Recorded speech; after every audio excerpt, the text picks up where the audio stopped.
Hello dear students, in the last lecture we have completed the lead accumulator storage cell. Lead accumulator storage cell consists of a lead container.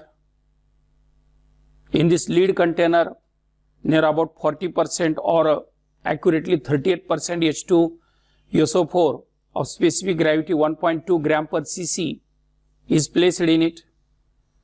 It has the two electrodes, one is the anode, another is a cathode. Anode is the lead of the pure lead plates of the pure lead, and cathodes are the lead plates coated with PbO2. They are dipped in it, and discharging and charging takes place. During the discharging, the potential of near about 2 volt is generated. So this is a lead accumulator, lead storage cell. Now today I am with one more another storage cell, that is secondary cell. One more another secondary cell is a nickel cadmium storage cell. Put the headline: nickel cadmium storage cell. Nickel cadmium storage cell. Storage cell. Nickel cadmium storage cell. Now listen carefully. What is this nickel cadmium storage cell? Nickel cadmium storage cell is similar to that of the lead storage cell. Only there are some differences. Now let's try to understand these differences. Very first thing is that nickel cadmium storage cell is a rechargeable cell. It is a rechargeable cell. ही एक प्रकारची rechargeable cell आहे, लक्षात ठेवा. Just like the lead storage cell or lead accumulator. Lead accumulator प्रमाणेच ही एक rechargeable cell आहे. कोण? Nickel cadmium storage cell is a rechargeable cell. Point clear? Point number second. It has a longer life than the lead storage cell.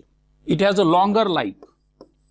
It has a longer life than the lead storage cell. Lead storage सेलच्या comparison मध्ये याचं life हे जास्त असतं. कोणाचं?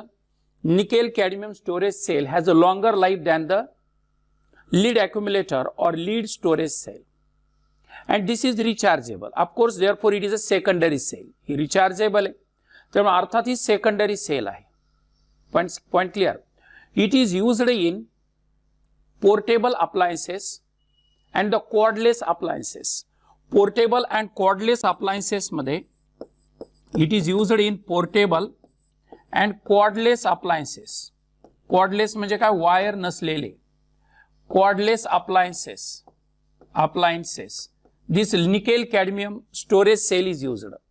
तर nickel cadmium storage cell ही इथे या ठिकाणी जे पोर्टेबल अप्लायन्सेस असतात, हलके अप्लायन्सेस असतात, कॉर्डलेस अप्लायन्सेस असतात, यांच्यामध्ये ही निकेल कॅडमियम सेल ही यूज मध्ये आणली जाते. Clear point. तर या प्रकारे ही कॉर्डलेस सेल आहे. पहिली गोष्ट म्हणजे कॉर्डलेस सेल असून या म्हणजे कॉर्डलेस सेल तर सगळ्या कॉर्डलेसच आहेत, परंतु ही सेल कॉर्डलेस असून म्हणजे कॉर्डलेस अप्लायन्सेस वापरत असून याला इथे या ठिकाणी आपण पोर्टेबल अप्लायन्सेस जे आहेत यांच्यामध्ये यांचा वापर मोठ्या प्रमाणामध्ये केला जातो. It is smaller and lighter cell. एक प्रकारची छोटी सेल आहे. It is smaller and lighter, वजनाने हलकी आहे. It is smaller and lighter cell. बघा, खूप महत्वाचे पॉइंट तुम्हाला सांगितले मी. Nickel cadmium cell is a rechargeable cell. It has a longer life than the lead storage cell. It is portable and it is used in portable and cordless appliances. It is smaller and lighter. ही छोटी आहे आणि वजनाने हलकी आहे. एकच problem हिचा आहे या सेलचा, इट इज मोर एक्सपेन्सिव्ह. ही ज्यादा महाग आहे. It is more expensive. ही जास्त महाग आहे, कारण याच्यामध्ये वापरली जाणारी जी केमिकल्स आहेत, रॉड आहेत, हे थोडे जास्त महागडे आहेत. म्हणून इथे या ठिकाणी इट इज मोर एक्सपेन्सिव्ह, ज्यादा महाग आहे ही सेल. एवढाच फक्त फरक आहे, बाकी काही फरक नाही. इट इज मोर एक्सपेन्सिव्ह, ज्यादा एक्सपेन्सिव्ह आहे. लक्षात राहील हे पॉइंट, आपण काळजीपूर्वक लक्षात ठेवा. आता निकेल कॅडमियम स्टोरेज सेलचे एनोड कोण, कॅथोड कोण, इलेक्ट्रोलाइट कोण आणि त्याचबरोबर रिएक्शन्स काय हे संपूर्ण आपण डिटेलमध्ये बघून घेऊयात. पॉइंट क्लिअर झाले सगळे आतापर्यंतचे? सांगा काय काय पॉइंट सांगितले. Nickel cadmium storage cell is a rechargeable cell. ही रिचार्जेबल सेल आहे. Point clear. Point number second, it is lighter and smaller. हे स्मॉलर आहे, लाइटर आहे. इट इज मोर एक्सपेन्सिव्ह, ज्यादा खर्चिक आहे. It has a longer life than the lead storage cell. Longer life याचं, life जास्त याचं, लक्षात आलं. And it is used in the cordless and portable appliances. Cordless आणि पोर्टेबल अप्लायन्सेस मध्ये याचा वापर मोठ्या प्रमाणामध्ये केला जातो. तर अशा प्रकारे ही निकेल कॅडमियम रिचार्जेबल सेल किंवा स्टोरेज सेल बोलू शकता याला. ठीक आहे, ज्या रिचार्जेबल सेल आहेत या स्टोरेज सेलही आहेत, समजलं. कारण इलेक्ट्रिसिटी त्यांच्यामध्ये स्टोअर करता येते म्हणून स्टोरेज सेल. दोन स्टोरेज सेल, आपण दोन प्रायमरी सेल पाहिल्या, ड्राय सेल आणि मर्क्युरी सेल. सेकंडरी सेल दोन पाहिल्या. त्यातली पहिली सेल आहे fuel cell, lead rechargeable cell, and second is a nickel cadmium rechargeable or storage cell. पण क्लिअर. आता याच्यामध्ये ॲनोड कोण आहे? हिअर ॲनोड इज द, यांच्यामध्ये जो ॲनोड आहे, anode is a cadmium electrode. Anode is cadmium electrode. याचा anode कोण आहे लक्षात ठेवा. Anode is a cadmium electrode. Cadmium electrode is the anode. Cadmium CD, cadmium electrode is anode, लक्षात ठेवा. Cadmium electrode is a anode. Cathode कोण आहे? Here cathode is the metal grid. Metal grid, metal grid, मेटलची एक grid असते. Grid म्हणजे जाळी. Metal grid with NiO2, with NiO2, nickel oxide सहित मेटलची ग्रीड असलेला हा कॅथोड आहे. ॲनोड कोण आहे? कॅडमियम इलेक्ट्रोड आहे. कॅथोड कोण आहे? Metal grid with NiO2, metal grid with NiO2. Electrolyte कोण आहे याचा? Electrolyte, electrolyte is, which is the electrolyte? याचा इलेक्ट्रोलाइट कोण आहे? Electrolyte is potassium hydroxide solution. Electrolyte is potassium hydroxide solution. KOH solution is the electrolyte. So the anode is a cadmium electrode, cadmium rod. Cathode is a metal grid with NiO2, nickel oxide, and electrolyte is the KOH. Electrolyte कोण मिळाला याचा? KOH. या तीन गोष्टी लक्षात ठेवायच्या. आता reactions पाहू आपण याच्या. Now what are the reactions taking place in the nickel cadmium cell? Nickel cadmium cell मध्ये रिएक्शन्स काय होतील? Reactions are very simple. At anode, ॲनोडवर काय घडेल? ऍट ॲनोड, ॲनोडवर अर्थात ऑक्सिडेशन घडेल. ऑक्सिडेशन म्हणजे लॉस ऑफ इलेक्ट्रॉन होईल. ॲनोड कोण आहे? At nickel electrode, sorry at cadmium electrode, CD electrode. लक्षात ठेवा, कॅडमियम इलेक्ट्रोड वरती रिएक्शन आपण चेक करतोय. तर लक्षात ठेवा ॲनोडवर काय घडेल? ॲनोडवर म्हणजे cadmium इलेक्ट्रोडवर. What will happen in the cadmium electrode? On the cadmium electrode, you will find cadmium will combine with the twice of OH minus hydroxyl ion. Cadmium हा hydroxyl ion बरोबर combine होईल. cadmium oxide बनेल, लक्षात ठेवा. CDO तयार होईल. And plus will be the water plus H2O and loss of 2 electron will take place. Water बनेल आणि 2 इलेक्ट्रॉनचा इथे लॉस होईल. फुल कॉन्सन्ट्रेट व्हा. CD plus twice of OH minus gives the CDO plus H2O plus twice of electron. Very simple. लक्षात आलं काय सांगितलं? रिएक्शन काय झाली ॲनोडवर? ॲनोडवरती ऑक्सिडेशन झालं. Oxidation means loss of electron. Now cadmium will combine with twice of OH minus. It will form the CDO plus water plus twice of electron. This is oxidation taking place at anode. Now what will happen at cathode? At the same time at cathode there will be the reduction. Reduction म्हणजे इथे ठिकाणी CR, cathode reduction. Now cathode is the nickel oxide, metal grid with nickel oxide. metal grid असते त्याच्यावर nickel oxide असते NiO2. पण हा NiO2 काय करेल? वॉटर बरोबर रिॲक्ट होईल. लक्षात ठेवा, NiO2 वॉटर बरोबर रिॲक्ट झाल्यामुळे त्यापासून इथे ठिकाणी निकेल हायड्रॉक्साइड तयार होईल. एक गोष्ट आपण लक्षात ठेवायची, खूप महत्वाची गोष्ट आहे, हे समजायला पाहिजे आपल्याला. निकेल ऑक्साइड काय करेल? या वॉटर बरोबर रिॲक्ट होईल आणि निकेल हायड्रॉक्साइड तयार करेल. रिॲक्शन बॅलन्स करून दिली नाही, म्हणजे जस्ट क्वालिटेटिव्ह रिॲक्शन तुम्हाला सांगितली मी. तर निकेल हायड्रॉक्साइड इथे ठिकाणी तयार होईल. म्हणजे nickel oxide react with the water, you will get the nickel hydroxide. नंतर बॅलन्स करायला 3 टाइम्स वगैरे करावं लागेल वगैरे वगैरे, नंतर याला ट्वाइस करावं लागेल. ठीक आहे. तर अशा प्रकारे nickel oxide plus water it will give the nickel hydroxide. Nickel hydroxide या ठिकाणी तयार झालं NiOH थ्राइस. नाव this nickel hydroxide NiOH thrice will accept the 2 electrons. NiOH thrice हा दोन इलेक्ट्रॉन ऍक्सेप्ट करेल, तयार करेल nickel hydroxide NiOH twice. Trihydroxide changes to डायहायड्रॉक्साइड.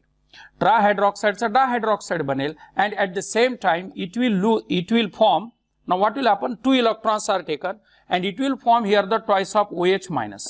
OH minus ion या ठिकाणी तयार करेल. म्हणजे NiOH thrice will accept the two electrons. It will form the NiOH twice. हा NiOH twice तयार करेल आणि twice of OH minus या ठिकाणी तयार करेल. आता याला बॅलन्स करायचं म्हटलं तर इथे या ठिकाणी याला डबल करावं लागेल. twice of NiOH thrice, twice of NiOH twice. दोन इलेक्ट्रॉन ऍक्सेप्ट केले तर ट्वाइस ऑफ OH मायनस या ठिकाणी तयार होईल. ठीक आहे. तर 3 2 6 हायड्रॉक्साइड, 4 आणि 2 6 हायड्रॉक्साइड, दोन इलेक्ट्रॉन 2OH मायनस. तर अशा प्रकारे nickel ट्रायहायड्रॉक्साइड will accept the two electrons. It will form nickel dihydroxide and twice of OH minus will take place. Now this is a very important reaction. Now net reaction is, what is the net reaction during the nickel cadmium cell? The net reaction is a redox cell. Net reaction कोणती आहे? Redox reaction आहे. आता ही redox reaction spontaneous आहे, लक्षात ठेवा. ही कशी आहे? Spontaneous. आणि दुसरी महत्वाची गोष्ट आपण लक्षात ठेवायची, this is a discharging reaction. ही डिस्चार्जिंग रिएक्शन आहे आणि अपोजिट म्हणाल तर चार्जिंग असेल. This is also the discharging reaction. Charging म्हणाल तर अपोजिट असेल. लक्षात राहिलं. फॉरवर्ड रिएक्शन आहे ते डिस्चार्जिंग आहेत आणि बॅकवर्ड म्हणाल तर चार्जिंग आहे. त्यामुळे तुम्ही लिहिताना याला वर डिस्चार्जिंग लिहा आणि उलटा एरो करून लिहा आणि त्याच्या खाली चार्जिंग लिहा. वर डिस्चार्जिंगला इथेही आणि इथे या ठिकाणी लिहिणार चार्जिंग. सिंपल साधी गोष्ट आहे. तर डिस्चार्जिंगला ही रिएक्शन घडेल, चार्जिंगला अपोजिट रिएक्शन, कारण ही रिचार्जेबल सेल आहे. रिचार्जेबल सेल आहे म्हणजे इथे सेल एकदा वापरून झाली, सेल पोटेन्शियल ड्रॉप होऊ लागले की परत याला रिचार्ज करतात. बिलकुल ड्राय सेल सारखी सेल आहे, काही बदल नाही. फक्त एवढं आहे की याला रिचार्ज करता येतं. Here is no gaseous product. याच्यात कुठलाच गॅसचा प्रोडक्ट नाहीये. गॅसेस प्रोडक्ट नाहीये तर गॅस लिबरेट होत नाही. गॅस लिबरेट होत नाही तर केमिकलमध्ये काही चेंज होत नाही. आणि तर केमिकलमध्ये चेंज होत नसेल तर याचा अर्थ असा झाला की जी रिएक्शन घडेल त्या रिएक्शनला मला रिव्हर्स करता येते. तर मी दोघांचे ऍडिशन करतोय. कसं ऍडिशन करणार बघा. आता नीट लक्ष द्या माझ्याकडे. याच्यामध्ये तुम्ही जर नीट पाहिलं तर 2 इलेक्ट्रॉन इथं गेन आहे आणि तो 2 इलेक्ट्रॉनचा लॉस आहे. ट्वाइस ऑफ OH मायनसचा लॉस आहे, इथं ट्वाइस ऑफ OH मायनसचा गेन आहे. तर ओव्हरऑल रिएक्शन काय होईल सांगा मला. आता ओव्हरऑल रिएक्शन होईल कॅडमियम CD कॅडमियम प्लस इथे काय होईल twice of NiOH thrice here discharging and then charging. This is discharging and here reverse will be the charging and you will form there the CDO cadmium oxide plus twice of NiOH twice and plus will be the water. So this is the redox reaction taking place during the discharging. Discharging मध्ये redox reaction घडेल, charging मध्ये त्याच्या opposite reaction घडेल. तर अशा प्रकारे ही reaction तुम्हाला anode आणि कॅथोडवर दिसून येईल. एनोडवर काय झालं? Oxidation at cadmium electrode. Cadmium इलेक्ट्रोडवर ही सगळी घटना घडली. Cadmium will combine with the twice of OH minus. It will form the cadmium oxide plus water and plus 2 electron will be lost. Same time at cathode reduction will take place. NiO2 plus water, it will give NiOH thrice. Now here twice of NiOH thrice plus 2 electron, it will form twice of NiOH twice plus twice of OH minus. Same reaction. Now net reaction will be, net reaction ही तुम्हाला इथे ठिकाणी दिसून येईल. तर अशा प्रकारे इथे ठिकाणी निकेल कॅडमियम सेल मध्ये ह्या रिएक्शन्स घडून येतील. परत एकदा पहा काय सांगितलं मी निकेल कॅडमियम सेलच्या बाबतीत. पहिली गोष्ट लक्षात ठेवा, ही रिचार्जेबल सेल आहे. जसं लीड अक्युम्युलेटर रिचार्जेबल सेल आहे तसं निकेल कॅडमियम सेल सुद्धा रिचार्जेबल सेल आहे. निकेल कॅडमियम सेल ही मोर एक्सपेन्सिव्ह आहे, ज्यादा खर्चिक आहे. लीड अक्युम्युलेटर एवढी एक्सपेन्सिव्ह नाही. nickel cadmium cell is has a longer life and lead accumulator has a shorter life. Don't forget. Here in the nickel cadmium cell there are no gaseous product. In the lead accumulator there are the gaseous product. तिथे gaseous product असतात. त्याच्यामुळे hydrogen gas वगैरे इथे ठिकाणी liberate होऊ शकतो. आठवणी ठेवा. आता या प्रकारे इथे ठिकाणी आपण ही निकेल कॅडमियम सेल पाहिली होती. बरोबर. कुठे वापरतो आपण त्याला? It is used in the portable appliances. Portable म्हणजे छोटे appliances. Also in the cordless appliances. Cordless appliances मध्ये, portable appliances मध्ये ह्या निकेल कॅडमियम सेल रिचार्जेबल सेलचा ऍप्लिकेशन त्या ठिकाणी आपण पाहून घेता. पुढची महत्वाची गोष्ट अशी आहे, ही जी निकेल कॅडमियम सेल आपण पाहतो, या निकेल कॅडमियम सेल मध्ये एक महत्वाचा गुणधर्म दिसून येईल तुम्हाला. ह्याचे रिॲक्शन सगळ्या रिव्हर्स होऊ शकतात. टोटल रिॲक्शन रिव्हर्स होती. पहिले ॲनोड कोण हे लक्षात ठेवा. Anode is a cadmium electrode, cathode is a metal grid with NiO2 nickel oxide and electrolyte is potassium hydroxide. Don't forget. Electrolyte कोण आहे? Potassium hydroxide. हे लक्षातही ठेवायचं. कसलीही सेल म्हटलं की ॲनोड कोण, कॅथोड कोण, इलेक्ट्रोलाइट कोण, ह्या 3 घटना. आणि नंतर मग रिॲक्शन्स काय, एवढं लक्षात ठेवलं बस, बाकी काही लक्षात ठेवायची गरज नाही. मग कसली सेल असू द्या, काय काय लक्षात ठेवायचं? ॲनोड, कॅथोड, इलेक्ट्रोलाइट आणि रिॲक्शन्स. बस बात खतम. आता यामध्ये रिॲक्शन्स काय घडतील? The reaction taking place at anode will be, ॲनोडवर ऑक्सिडेशन घडेल. तर ऑक्सिडेशन रिॲक्शन काय लिहिणार मी इथं? Cadmium will combine with the twice of OH minus and it will form the cadmium oxide plus water and loss of 2 electron will take place. This is oxidation. At the same time at cathode there will be the reduction. Reduction काय घडेल सांगा मला? Nickel trihydroxide NiOH twice plus 2 electron will be taken. It will form nickel dihydroxide NiOH twice. This is twice and plus will be the loss of 2 hydroxide ion. 2 OH minus will be formed there. तर अशा प्रकारे cadmium plus twice of OH minus it will form the cadmium oxide plus water plus 2 electron will be formed. Nickel trihydroxide reacts with the 2 electron, it will form twice of NiOH twice plus twice of OH minus. Clear? तर अशा प्रकारे इथे anode आणि कॅथोडचे reaction सम केलं मी यांचं. Net reaction काय होईल? Net reaction will be the spontaneous redox reaction. You will get cadmium plus twice of NiOH thrice and it will form CDO cadmium oxide plus twice of NiOH twice and plus will be 2OH minus cancel, electron be cancel plus 2 water. तर अशा प्रकारे reaction झालेली आपल्याला दिसून येईल. This is a redox reaction and all the reactions are reversible. Don't forget. या सगळ्या reaction reversible असतात. ह्या टोटल रिॲक्शन रिव्हर्सिबल असतात. Forward reaction are of the discharging and backward reaction are the charging. Forward reaction सर्व ठिकाणी डिस्चार्जिंगच्या समजायच्या आणि बॅकवर्ड रिॲक्शन सर्व चार्जिंगच्या समजायच्या. And this cell will generate the potential of 1.4 volt. 1.4 volt एवढं पोटेन्शियल ही सेल जनरेट करेल अंडर स्टँडर्ड कंडिशन्स. जर सर्व ओके असेल तर ही सेल 1.4 व्होल्ट एवढं पोटेन्शियल जनरेट करते.